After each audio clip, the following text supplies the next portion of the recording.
What's going on, everybody? Time to do a teardown. So today we'll do a teardown on a FoxxD A65L. Similar to the A67L, but a little bit different in some where the components are, so I'll show you guys how to do that.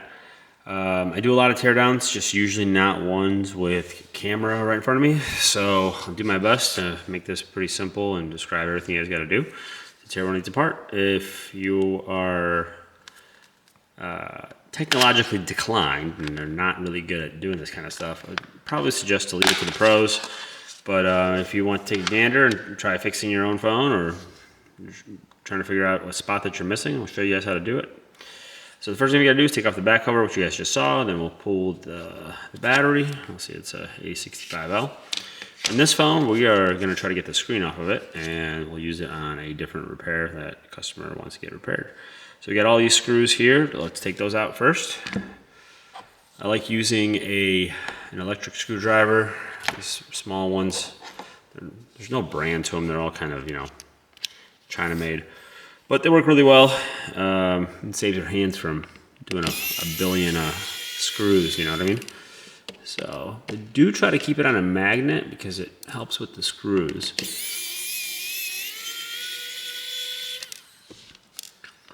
And these are just not magnetized at all for some reason.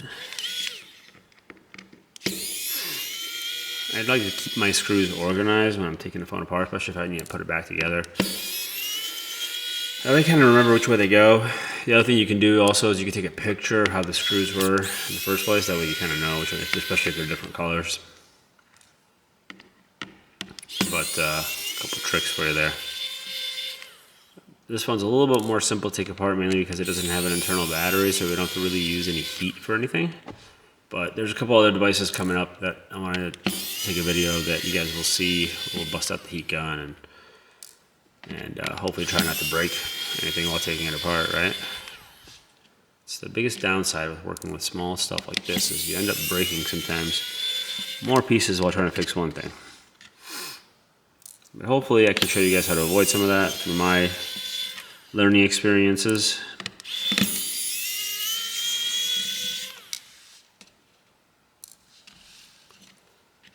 I do apologize if it is hard to see some of the screws coming out, but they are coming.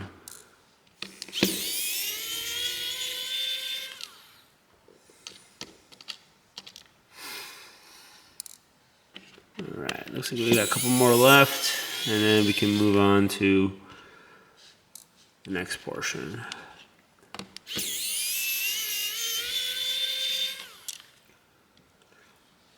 Alright, you guys can check with me real quick if I missed any. Let's see. Looks up, I did miss one. See? Two. I missed two of them. I would have started and would have slowed you guys down even more by stopping and having to take these out again. Alright.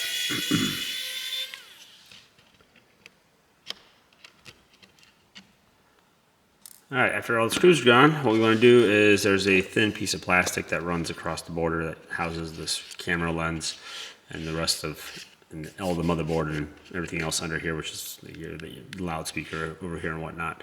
So you want to take that portion off to get to the motherboard. There's a couple different ways to do it.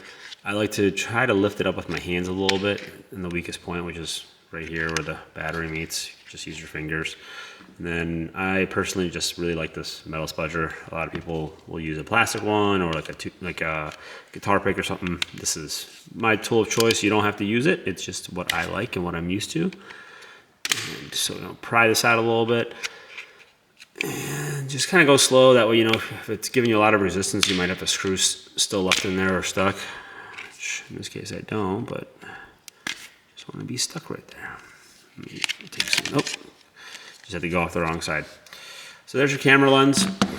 You can see it. It's pretty simple. Just a little plastic, covers everything up, and you have your flash module right there. So put this to the side because we currently don't need it. So then we get to the main portion of the board. You still have a couple more screws to take out. There's one right there, and one right there. Usually there's 3 or 2, somewhere right around there. And then down here you have your vibration motor, your loudspeaker, and your microphone. and then the coax runs from there all the way up. So a lot of times people will just unplug everything. I usually don't, especially on these budget phones, unless it was something else. Then I just unpin everything else individually. But let me take these 3 screws out real quick. Since I'm basically just using this phone for the screen, don't have to really be as gentle.